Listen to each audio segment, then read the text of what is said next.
بسم اللہ الرحمن الرحیم۔ السلام علیکم ورحمۃ اللہ وبرکاتہ۔ جادو کا علاج۔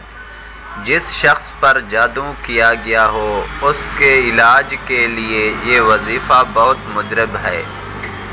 معوذاتین یعنی قل اعوذ برب الفلق اور قل اعوذ برب الناس، دونوں صورتیں پوری اور قرآن پاک کی وہ آیتیں جن میں جادو کا ذکر ہے، ایک ایک کاغذ پر لکھیں اور بہتے ہوئے دریا یا ندی کا پانی ایک برتن میں لیں، اس میں یہ تعویذ ڈالیں۔ جب حروف گل جائیں تو تھوڑا سا پانی اس مریض کو پلائیں اور تھوڑا سا پانی ہاتھ میں لیں اور جسم پر پھیر لیں۔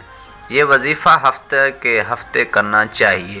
اگر چند دفعہ اس ترکیب سے کیا جائے گا تو انشاءاللہ جادو کا اثر بالکل جاتا رہے گا۔ جی ہاں، تو پیارے ویورز، امید کرتے ہیں ہماری آج کی ویڈیو آپ کو پسند آئی ہوگی۔